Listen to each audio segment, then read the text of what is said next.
The crime doesn't fit the punishment, and cancel culture really, in simple terms, is overkill. Beating a dead horse. It's excessive, it's destructive, it's needless slaughter, and sort of just another way to assert power or control over people. It was a gateway to silencing and shackling anyone who steps out of the norm or what the politically correct stance is at the time. And not to be dramatic, but the beginning of the alienation of humanity itself.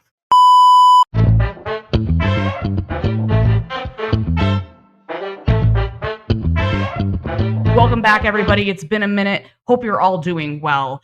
Today, we're going to talk about cancel culture, what we've learned from that time period, and the woman at the center of it all, Roseanne Barr. The hit TV show Roseanne is, in my opinion, one of the most revolutionary and iconic sitcoms of all time, mainly because of all the controversial topics that Roseanne really pushed for on the show, incorporating gay people, issues of abuse, pregnancy, race, drug addiction, dysfunctional relationships, and she did it all with a perfect balance of seriousness and comedy. The cast was fantastic. It won multiple Emmys and Golden Globes. Now, I don't like everything about her or agree with everything she says and does, but I always try to look at the broader picture, and I do feel her sitcom was an absolutely phenomenal body of work. And we haven't seen anything like that to match it since, and we probably never will because it was very unique. But what I did always appreciate was her kind of going against the grain, the status quo, and not go along with all the Hollywood norms. In a sense, she was an outsider who became a pioneer anyways. She came from nothing. She was a rags to riches story. And I believe to some degree people were out to get her for a long time. You may or may not remember the crazy performance that she gave of the national anthem at a Padres game back in 1990 in front of like 25,000 people in a stadium. I never understood who approved that. I mean, we all know Roseanne can't sing. So why would they hire her to do that? She's a comic. And of course, the backlash was unreal. But what did people expect? Apparently, it was part of a Working Women's Day celebration, and she was introduced as America's most famous working woman. I guess in reference to the show because it really highlighted lower middle class working people in a gritty, realistic style. I mean, I don't know. I don't understand any of it. But it really makes me wonder who was managing her appearances at the time and if they set her up to look stupid. But as we know, this was long before true cancel culture came about. Fast forward to 2018 when she posted that tweet. Yes, that one. This one here.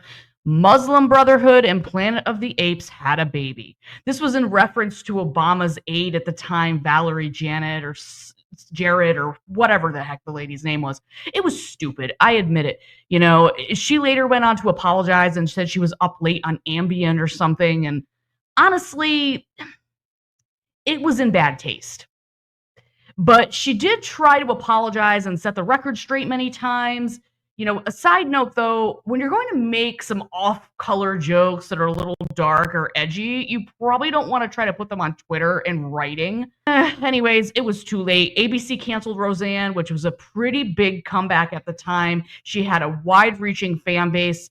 And I was pretty excited about it. I was kind of disappointed that it got canceled, but I still have a lot of questions.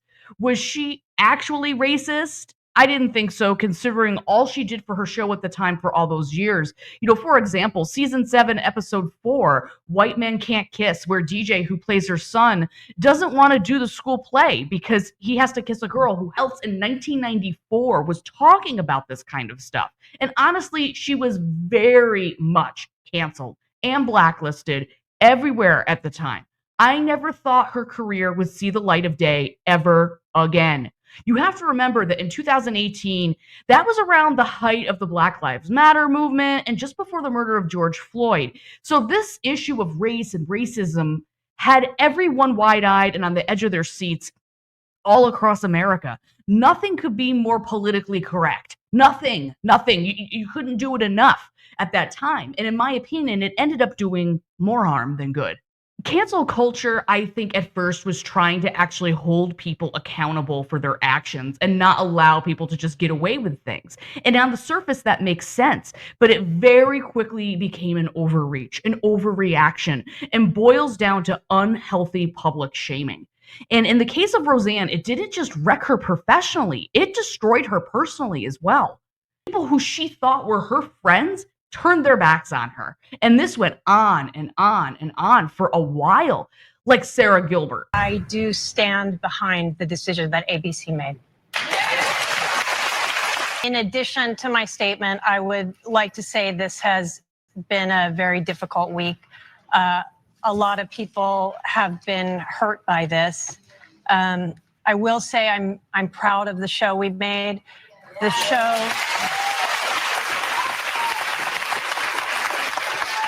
show has always been about diversity, love, and inclusion.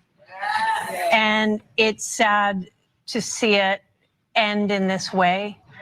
I'm sad for the people who lost their jobs in the process. To me, none of that aged well. And they actually look stupid. They all thought they were in the right side of history, but really a lot of them were just following as sheep and doing what made them look good regardless. There's a difference between having morals and pretending to give a shit. I mean, really, was it actually about doing the right thing, or was it sucking up to some rich executives at ABC to save yourself at any cost? I mean, take a pick here. The crime doesn't fit the punishment, and cancel culture really, in simple terms, is overkill. Beating a dead horse. It's excessive, it's destructive, it's needless slaughter, and sort of just another way to assert power or control over people. It was a gateway to silencing and shackling anyone who steps out of the norm or what the politically correct stance is at the time. And not to be dramatic, but the beginning of the alienation of humanity itself. So, what have we learned from cancel culture? And are we moving away from that? It kind of seems like we are. I think that people are starting to wake up to the fact that people are going to have opinions sometimes that you don't like, or people are going to make bad jokes, or people are going to make mistakes. And you can't just cancel everything you don't like as you walk through a free society with free speech. It's so stifling. And when it comes to free speech, you have to remember too that the really bad players and the bad ideas, they bubble to the top first. And I would actually rather know when somebody is a piece of shit than have them be silenced because you don't have the free speech or cancel. I really think in the case of Roseanne, they really didn't like a lot of the way she did business and the way she approached subjects, the way she spoke. You know, she wasn't politically correct. She's never been politically correct. She's always kind of colored outside the lines. And that's what I really appreciate about her. And that's why I've always been such a huge fan of the show. I do think she's had a pretty good comeback as it's come to a lot of people's attention just how ridiculous and crazy cancel culture really is. Tell me in the comments what you think about, cancel culture. Do you think that we're moving away from it? Did you participate in it at the time? Did you think maybe this was a good direction to go in? Because I think a lot of people collectively back in the 2017, 2018 era, they were very concerned with people getting away with racism, getting away with homophobia, things of that nature, right? So I think it was really easy to fall into that if you weren't paying close attention or you weren't looking at the broader picture of things. I do think that cancel culture kind of implies like, that people don't deserve second chances and people should just be shut away as soon as they do something that, society doesn't like or the norms don't like and that sort of thing. And I really don't think she's a racist. I just don't. I never did. That was the part that shocked me the most, I think, was that people actually fell into that and said, oh, yeah, she's a racist. Get rid of her because of a stupid joke that she made. And I just can't see it. And for me, the people that really came down on her were either the ones that just didn't like her for other reasons, or they didn't understand Roseanne Barr's body of work and the Roseanne show to begin with.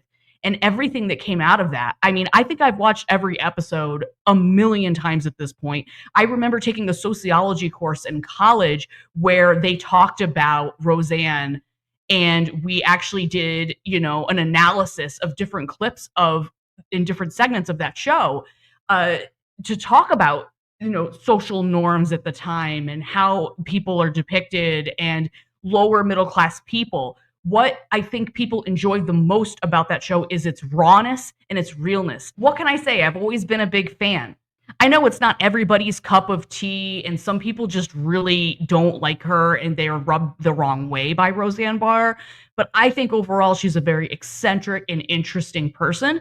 Again, like I said, I don't agree with everything she says. I'm not, putting her up on some, pedestal and saying that she's God or something. And that's not my style, anyways. And I think most people that watch me now realize that I'm not this person that's, going to sit here and say everything about this person is wonderful. And, and we're all human beings, and I think that that's the point that people are missing when it comes to cancel culture, is that we are all human and we all do things sometimes that we shouldn't have done or said.